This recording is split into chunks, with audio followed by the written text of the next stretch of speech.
Continuamos con nuestra serie, la serie sobre cadenas de bloques, sobre blockchain, y hoy vamos a hablar del reto de la tecnología del blockchain, y lo vamos a hacer, como es habitual, con el catedrático de Filología Alemana de la UNED, Germán Ruy Pérez. Bienvenido. Hola, ¿qué hay? Podemos empezar diciendo que las previsiones de la prestigiosa consultora internacional IDC sobre la expansión en Europa de blockchain o cadena de bloques son realmente abrumadoras. Hemos hablado en otras ocasiones, pero ahora vamos a meternos quizá más en datos concretos y datos además muy recientes. Exactamente. Los datos que nos ha proporcionado recientemente y ha hecho público su investigador senior Emilio Castellote, pues son realmente, como dices, abrumadores. Habla, por ejemplo, que en el 2019 el mercado de blockchain en Europa ascenderá a un volumen de negocio de 609 millones de euros, con un incremento respecto al 2018 del 51%. Estas son cifras, desde luego, impresionantes. También habla de la transformación digital en las empresas europeas, donde prácticamente 3/4 de las empresas europeas esperan una profunda transformación digital basada en blockchain. También habla de otro dato importante, que es la votación mediante plataformas blockchain, porque sabemos que blockchain pues, garantiza una transparencia total y que habla de unos números realmente importantes. Prácticamente que el 15% de las regiones europeas pondrán en marcha en 2020 proyectos piloto de votación. Y ya por último, el tema de la identidad digital utilizando plataformas blockchain. Habla de unos 150 millones de europeos y de todo el mundo prácticamente utilizarán en 2020 plataformas blockchain para gestionar su identidad digital. Son datos efectivamente importantísimos que iremos además desarrollando. Hemos hablado a lo largo de estos programas y seguiremos hablando, porque el blockchain está ahora rompiendo su cáscara, podemos decir. Estamos viendo un poco lo que es la punta del iceberg, pero veremos muchísimo más, por lo tanto será tema recurrente. A la vez que vemos todas estas expectativas positivas que seguiremos desarrollando a lo largo del programa, también es verdad que esta tecnología se ha encontrado a veces con obstáculos. ¿Podemos destacar alguno? Empezar quizá con algún punto más negativo, si es que lo hay. Bueno, el problema de blockchain, que es una tecnología, una especie de filosofía, casi una manera de proceder, que es muy transversal. Y es muy transversal porque afecta a muchas áreas, a muchos ámbitos de trabajo, de conocimiento, procesos de trabajo. Y el primer obstáculo es, sobre todo, el desconocimiento generalizado que hay sobre qué es blockchain. A modo de ejemplo, incidiendo un poco en eso, podemos citar, por ejemplo, el caso de las explicaciones que nos ofrece Wikipedia. Todos al final, cuando hemos oído hablar esto de blockchain, ¿qué es? Cadena de bloques, ¿qué es? Nos vamos a Wikipedia. Y la verdad es que si comparamos las definiciones que se nos dan en la entrada en español de cadena de bloques con las que se ofrecen en inglés para blockchain, la confusión es bastante grande. Parece que habla hasta de tecnologías diferentes. Sí, esa es la impresión que tiene uno cuando intenta consultar la Wikipedia, en este caso concreto la definición en español y la definición en inglés, pero no solamente la Wikipedia. Es decir, el País Retina sacó una publicación monográfica sobre blockchain en agosto de 2018 y bueno, yo me dedico a recopilar esas definiciones de blockchain. Pues estamos en diferentes artículos, pues aparecen unas definiciones que, entendidas de manera aislada, cualquier persona realmente de inteligencia media o cualquier ciudadano medio es incapaz de saber de qué estamos hablando. Es decir, hay un gran desconocimiento, es muy difícil de explicar los primeros pasos, luego ya cuando se salva ese primer escalón ya se entiende. Y luego también todo esto está relacionado, esa dificultad también, porque el blockchain realmente es una filosofía basada en un cóctel de tecnologías, sobre todo matemáticas, criptografía, más luego un tema ideológico de ciberactivismo, y todo eso mezclado, pues realmente crea una imagen muy confusa.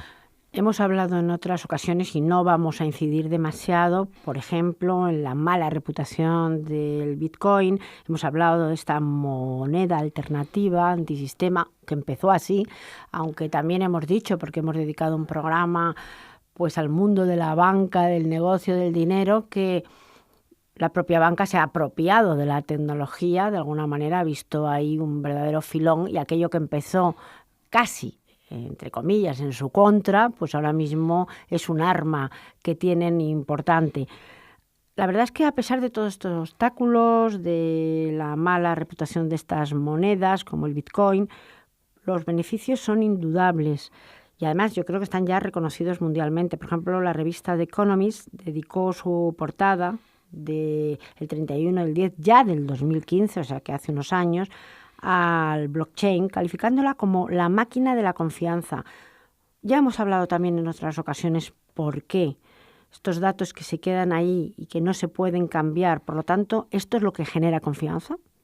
Pues sí, lo que genera confianza es que yo puedo utilizar esta tecnología para que en un proceso a lo largo del tiempo tenga almacenado cualquier momento de ese proceso en una serie de ordenadores, que los llaman nodos en tecnología blockchain, que están conectados a Internet y que todos almacenan el mismo dato, el mismo día con fecha, hora, minuto y segundo, con lo cual nadie puede variar ese dato después, cualquiera lo puede consultar y entonces esto ofrece una gran fiabilidad. En el caso de Bitcoin, que está basado en la tecnología blockchain, hay que pensar que son aproximadamente unos 11.000 ordenadores conectados entre sí en Internet repartidos por todo el mundo, que tienen ahora mismo, desde el 2009, todas las transacciones hechas con esa moneda virtual y que van a estar ahí para siempre y que además no ocupan nada. En un lápiz de esto USB son 100 gigas o 200 gigas, no es más. Y entonces eso es una cuestión que ofrece gran confianza, porque si yo comparto una misma base de datos, todos la podemos consultar, evidentemente encriptado en unas determinadas fases, otras no, pero se puede consultar esa información encriptada. Eso quiere decir que a mí me da mucha confianza el hecho de que cualquier persona en cualquier momento puede verificar si un asiento, se habla de un libro de cuentas, si ese asiento o si ese registro en esa base de datos, en ese día, en esa hora, en ese minuto, ese segundo, qué es lo que se grabó. Nada más. Y eso es, por eso se habla, esto fue la gran revolución que hablaba en la máquina de confianza, que es, traducido al castellano, la máquina de la verdad. Es decir, un ordenador de una cadena de blockchain conectado a blockchain, una plataforma blockchain, sabemos que tiene la misma base de datos de esa misma red de blockchain que cualquier otro ordenador de esa misma red, y cualquier persona puede verificar el mismo dato y con una fiabilidad 100%. Puede verificar el mismo dato y no se puede manipular. Es imposible de manipular, que eso es un inconveniente, claro, porque si tiene un error, pues entonces no se puede borrar. Lo que sí puedo hacer es crear un procedimiento para que en una fecha posterior, como podría hacer yo en un libro de cuentas manual, pues hago un apunte posterior de corrección donde hago referencia que en tal transacción hecha en tal fecha, en tal hora, hubo un error y ahora lo subsano de la mejor manera posible, pero es una información ulterior que no tiene nada que ver con la anterior. Pero si cualquier persona accede a toda la base de datos, y cualquier nodo, cualquier ordenador de esa misma red accede, pues entonces tiene el seguimiento total. Va a conocer siempre lo que se dijo al principio y lo que se dijo al final. También en el año 2017, un gurú tecnológico, como es Enrique Dans, afirmó y dijo que el blockchain sería una revolución perfectamente comparable a la aparición, por ejemplo, del ordenador personal o al desarrollo nada menos que de Internet. Esto además dijo que sería en un futuro no muy lejano. ¿Comparte esta opinión? Pues sí, realmente comparto esta opinión. Esto es una afirmación de Enrique Dans, que es uno de nuestros gurús dentro del mundo de la tecnología, del Instituto de Empresa, que nosotros además le hemos invitado varias veces, estamos muy contentos con su visión y somos unos grandes admiradores suyos de lo que va a ser la implantación de blockchain. En un prólogo de un libro de Tapscott, pues, un clásico, pues es lo que él dice. Realmente estoy de acuerdo. Lo que ocurre es que el usuario normal tampoco es muy consciente de que la tecnología blockchain está por detrás en algunos procesos suyos. Pues, por ejemplo, en Alemania la recarga de los coches eléctricos, que se hace con una tarjeta, realmente toda la parte de en la trastienda, en la back office, están trabajando con tecnología blockchain, porque están trabajando con una especie de tarjeta de prepago de determinados kilovatios, determinada carga de energía, que están trabajando con una red blockchain internamente, con una especie de monedero virtual. Lo que pasa que el usuario pues no es consciente que realmente eso está trabajando así. Gran ventaja que tiene eso, que yo puedo tener proveedores de coches eléctricos de diferentes compañías particulares, privados, públicos, etcétera, están compartiendo la misma red de suministro con total fiabilidad, sabiendo que nadie va a manipular ningún dato suyo y que es totalmente transparente para todos los usuarios.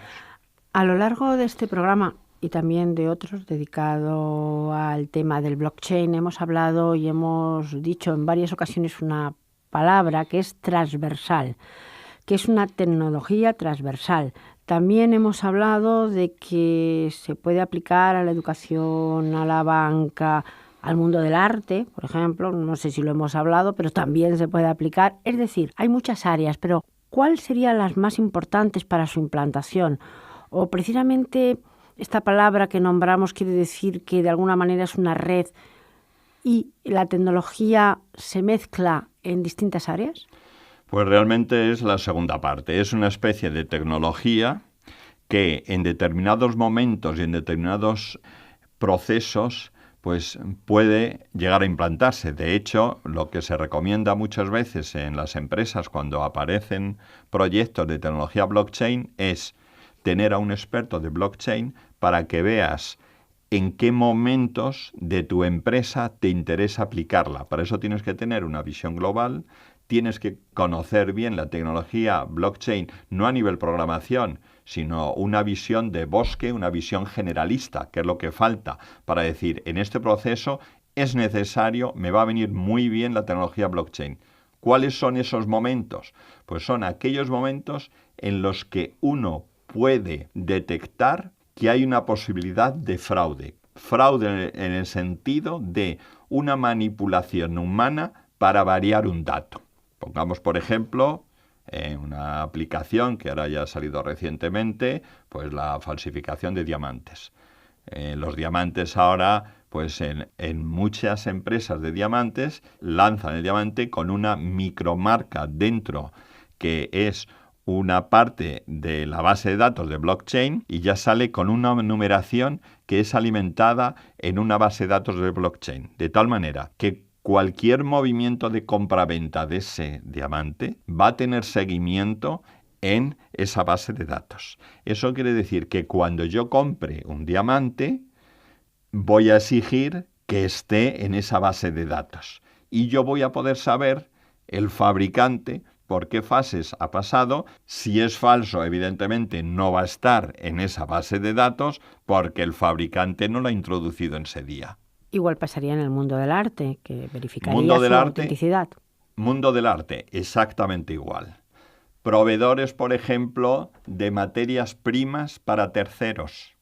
Por ejemplo, en el mundo de la cosmética. En el mundo de la cosmética, pues el fabricante de cosméticos, que son a veces productos pues perecederos y que es muy importante saber él que lo que le está dando es realmente lo que le dice y las fechas de caducidad de esos, pues el fabricante, eso ya hay proyectos, el fabricante ya puede tener acceso a todo el histórico de cada uno de los productos que le da a sus proveedores, cosa que antes se hacía pues con una hoja de cálculo que le daba a tal proveedor y le decía, mira, yo te doy estos productos y esta es la fecha de caducidad y esto es el origen. Aquí no hace falta que el otro le dé, ni es que va a ser público, entre ellos, evidentemente, con ciertos márgenes de acceso, etcétera, y transparente. Estamos hablando ya, y hemos entrado quizás sin hacer ni siquiera la pregunta, en los beneficios del blockchain, que sería la reducción de costes por una parte también, la imposibilidad del fraude. Hay otro beneficio que, bueno, yo pongo un poquito en duda porque al automatizar todas estas tareas, el hombre desaparece un poco. El hombre estará detrás para verificar, para ver y dar fe de si son correctas las informaciones o no, pero muchas tareas que se hacen ahora, que hacen las personas, pues las harán las máquinas, los ordenadores.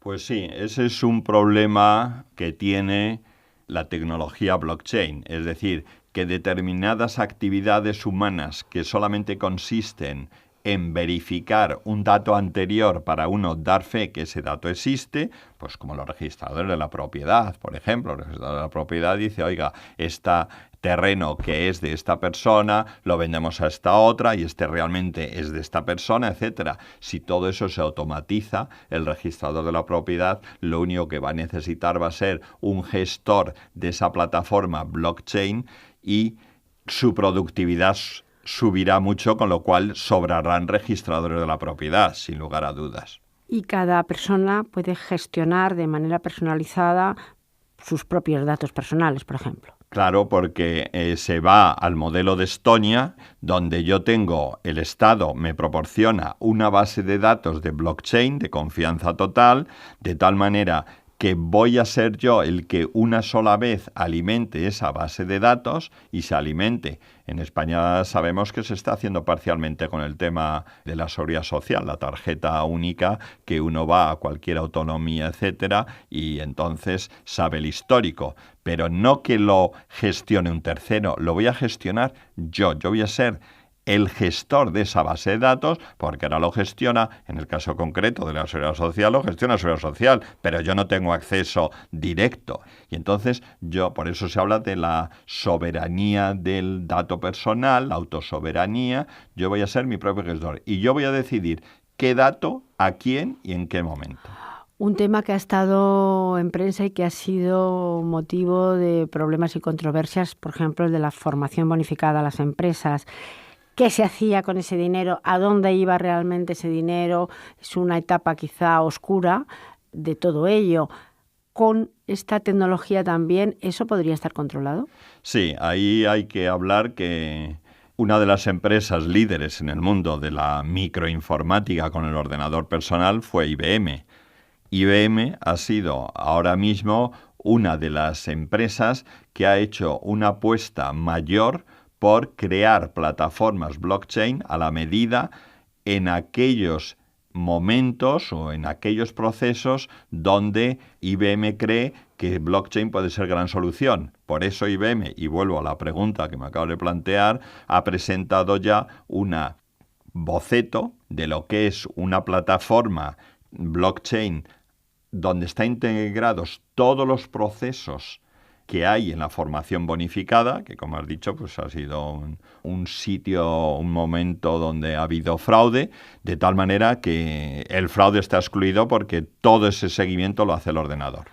En todo caso, vamos a seguir hablando de blockchain, de cadena de bloques. Yo creo y creemos desde aquí, desde la universidad, también el profesor Rui Pérez, por supuesto, que se ha puesto al mando de este buque para hacer esta, creemos, necesaria campaña de divulgación y también de formación a través de estos programas.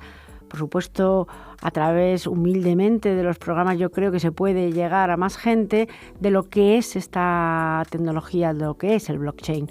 Seguiremos hablando.